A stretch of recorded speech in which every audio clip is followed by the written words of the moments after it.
Isa pong magandang hapon muli sa inyong lahat mga kaibigan. Ayan, andito po ako sa tabi ng fish pond. Ayan, dito ko po nilagay ang duyan. Ayan po oh. Matibay po yan, huwag po kayo mag-aalala.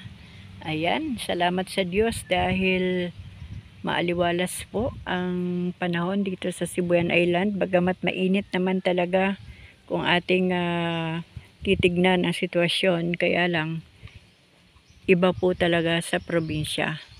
Maaliwalas po kahit mainit man ang araw, pero hindi po siya makapag sobra sa ating balat dahil marami pong mga kahoy, maraming mga puno, maraming nyug, at meron po tayong hangin na nagmumula sa dagat. Paglagpas mo po yan sa nyug na yan, sa aking harapan, nasa tabi lang po ng fish pond ang dagat. Kaya po ang hangin mula sa dagat ay malalanghap ko po dito sa aking kinakaupuan. At ngayong oras nga mga kaibigan, tayo po ay nagmumuni-muni dahil sa Lunes ay simula na naman ang Holy Week, ang Lunes Santo, at next week ay magkakaroon na naman po ng Biyernes Santo. At ang panahon pong ito ay panahon po ng pagmumuni-muni po. Kaya nais ko pong bahaginan kayo ng salita ng ating Panginoon. Dito po sa Lucas chapter 6 verse 46 and 47.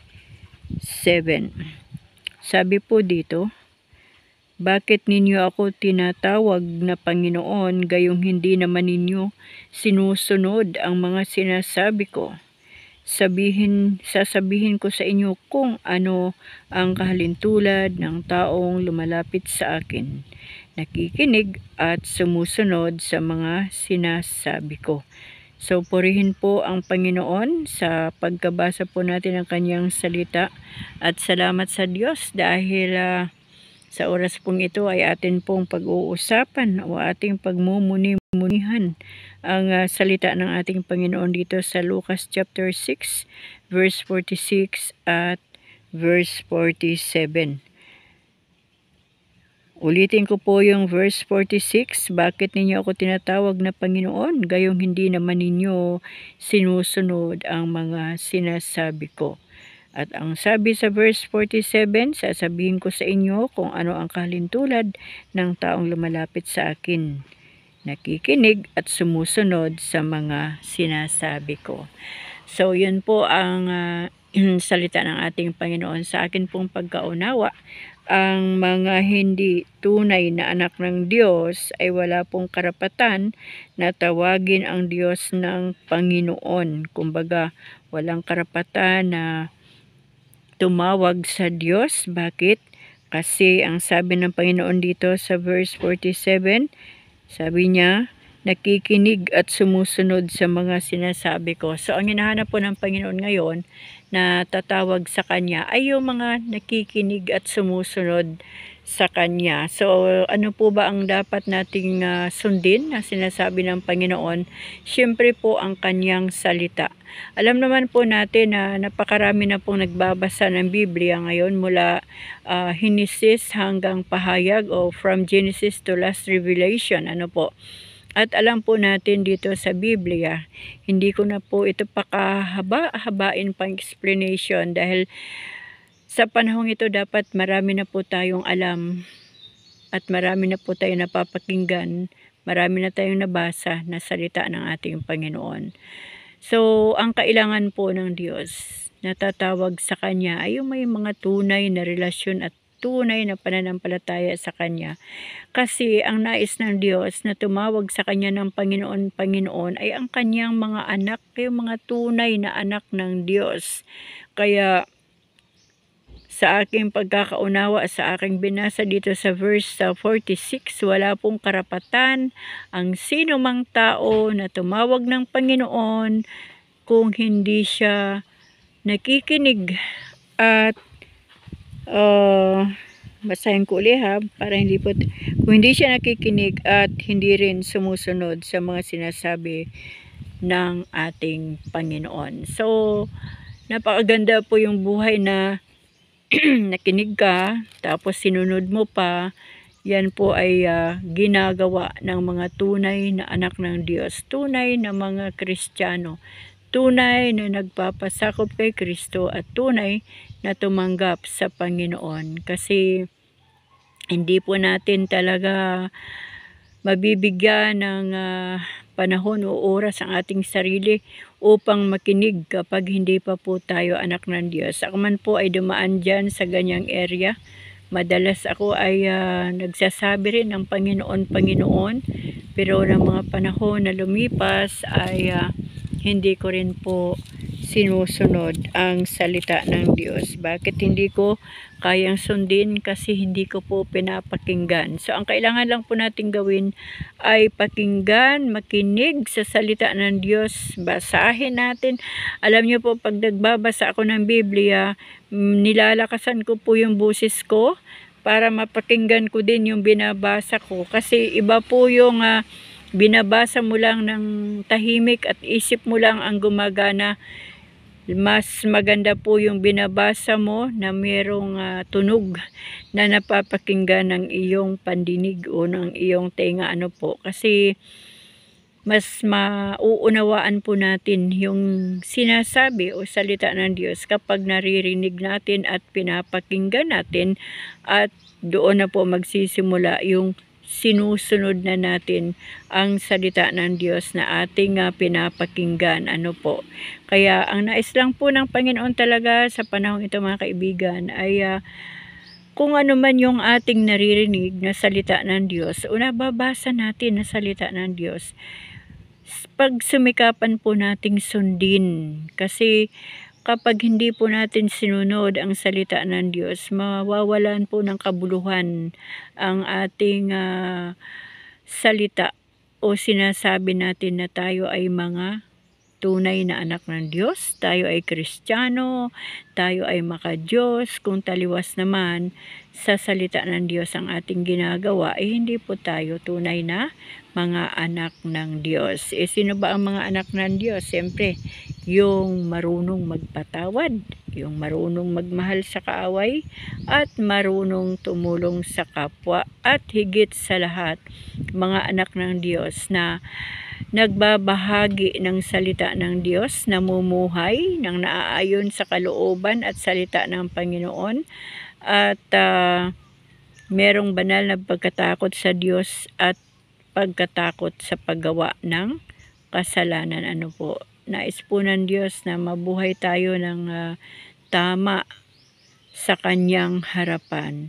Hindi naman po natin pwedeng sabihin na ay banal na tayo, pero alam nyo po, sa bawat araw, sa habag po ng Diyos, sa tulong ng Diyos, ay magiging mabuting tao po tayo kapag tayo po ay patuloy na nagbabasa, nakikinig at sinusunod ang salita ng Panginoon. Ako man po dito sa Sibuyan Island, hindi po ako madalas na makapag vlog ng salita ng Diyos, pero wag po kayo mag-alala. Sa aking mga kapatid kay Kristo, intact po ang aking pananampalataya sa Panginoon. Meron pa akong dalang Biblia, at sa bawat araw ay binubuksan ko po yan, binabasa ko, at ako'y humihingi ng tulong, gabay at patnubay sa banal na Espiritu Santo o sa Holy Spirit para ituro sa akin at maunawaan ko ang salita ng Panginoon. Gaya ng dati sa mga nauna kong vlog, dapat ang mga anak ng Diyos ay nasa atin po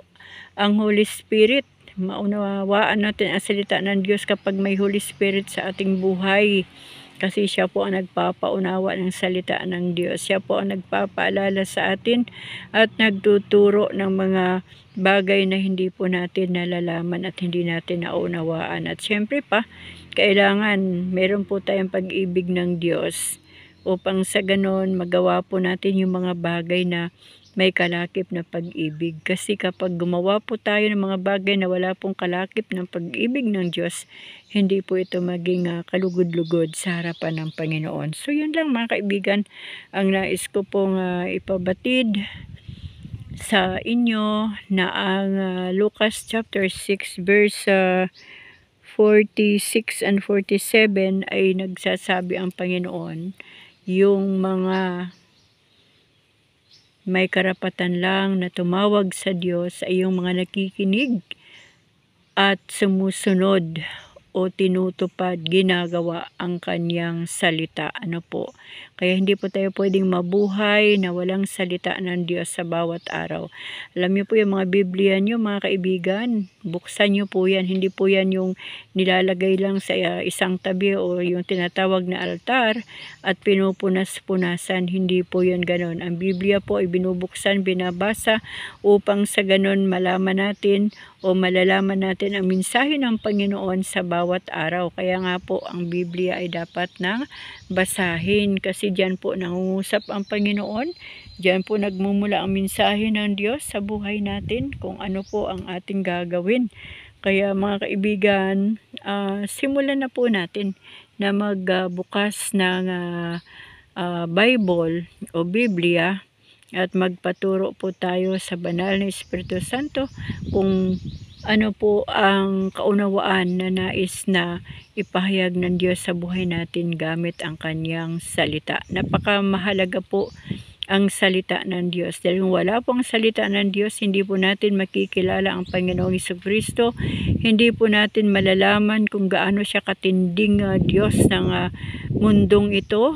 At hindi rin natin malalaman kung sino ang lumikha sa atin at lumikha ng lahat ng bagay. At kung sino ang ating dakilang manggagamot at kung sino ang ating tagapagligtas at kung sino ang nagbibigay ng kalakasan sa atin at nagpapala sa atin at marami pang iba. Kung sino ang may-ari ng ating hininga, bakit nagkaroon ng hininga ang tao at hindi rin natin malalaman kung anong uri na material ang ginamit ng Diyos para po mabuo o malikha ang tao. Ano po? Kaya kailangan po nating magbasa ng Biblia upang sa ganon malaman po natin yung mga hiwaga ng Panginoon, ang lahat ng kanyang mga ginawa nung siya po ay nandito pa sa lupa hanggang sa siya umuwi na sa Panginoon at nabuhay na muli pagkatapos ang kanyang pagkapako sa krus na patuloy na gumagawa ng mga dakilang bagay at mga dakilang himala ang Diyos hanggang sa kapanahunan ngayon. Kaya kailangan po nating magbuklat ng Biblia, magbasa ng salita ng Diyos, makinig ng salita ng Diyos at sikapin po natin. Patulong po tayo sa Diyos na matupad o masunod, maisagawa natin ang kanyang salita upang sa ganon, doon po sa panahon na iyon ay meron na po tayong karapatan na tumawag ng Panginoon. Ano po? Kasi kapag wala po tayong tamang relasyon sa Diyos at walang tunay na pananampalataya sa Diyos at hindi po tayo nakikinig sa salita ng Diyos at hindi rin po natin isinasagawa o sinusunod, wala po talagang karapatan ang isang tao na tumawag ng Panginoon sa Diyos natin na makapangyarihan sa lahat na may-ari ng ating buhay. Kaya mga kaibigan, nawa po ay maliwanag sa buhay ng bawat isa sa oras na ito ang salita ng Panginoon. Pagpasensyahan nyo na po ha, dahil sabi ko nga po, sa habag at awa ng Diyos ay nakakapag-share po ako ng kanyang salita. Kung hindi man po masyadong malalim ang aking pagkapaliwanag ng salita ng Diyos, hayaan po natin na ang Diyos po ang paunawa sa atin ng mas malawak pa at mas malalim pa. Basta ang panahong ito po ay panahon na naghihintay na lang tayo sa Panginoon. Anytime, any moment ay darating pong muli ang ating Panginoong Jesucristo. Dahil yan po ang nakalagay sa kanyang salita dito sa Biblia na kapag nangyayari na ang mga bagay na kanyang mga babala sa muli niyang pagdating, dapat po ang mga anak ng Diyos ay ready na. Yan. Dapat handa po tayo palagi. Ako man po dito sa isla, kahit gaano po kabisi ang buhay namin dito ni Bunso Bibit, talagang ang aking isipan, ang aking puso ay naka-tune in, naka-focus sa ating Panginoon. Siyempre po ang aking mga panalangin ay naka-focus din sa kaligtasan ng aking mga pamilya mula sa buhay ng aking asawa, sa aking mga anak, mga manugang at mga apo, mga kamag-anak, kadugo, mga kaibigan. Yan po ang ating idinudulog sa Panginoon sa ating mga panalangin na nawa ay malaman din nila ang katotohanan. Kumbaga, Yung mga hindi pa alam ng katotohanan ay malaman ang katotohanan, at ang aking mga pamilyang nasimula na ng Diyos ang pananampalataya sa kanilang mga puso ay magpatuloy sila upang sa ganon, anytime or any moment na dumating ang Panginoon, nakahanda po tayong lahat gaya po ng mga matatalinong mga kababaihan. Ang kanilang ilawan ay puno ng langis tapos may reserba pa. Ano po? So yun po, kumbaga normal lang ang buhay. Gawin natin normal ang buhay habang naghihintay sa Panginoon. Siyempre, nandyan yung magtatrabaho, ang mga may trabaho, at ang mga may pamilya. Kumbaga, yung normal lang. Hindi po natin kailangang ibenta ang ating mga ari-arian at pumunta na doon sa isang lugar para doon maghintay sa Panginoon. Huwag na huwag po natin gawin yon. Nasaan man po kayo naroon, kami man ay nandito sa isla, gawin po nating normal ang ating buhay habang tayo po ay naghihintay sa Diyos. At uulitin ko uli, ang may karapatan na tumawag ng Panginoon, Panginoon ay yung mga tunay na anak ng Diyos na nakikinig at sumusunod sa salita ng ating Diyos. Purihin po ang ating Panginoon sa hapong ito at pagpalain po niya ang ating mga buhay, higit sa lahat ang ating buhay espiritual. Patatagin niya po tayo sa mga sitwasyon na talagang medyo matitindi na sitwasyon sa panahong ito, ngunit huwag po tayong matakot dahil kasama po natin ang ating Panginoon. So salamat sa Diyos sa hapong ito, at salamat din po sa mga nakikinig. Patuloy po tayong pagpalain ng ating Diyos sa bawat area ng ating mga buhay. In Jesus' mighty name, Amen.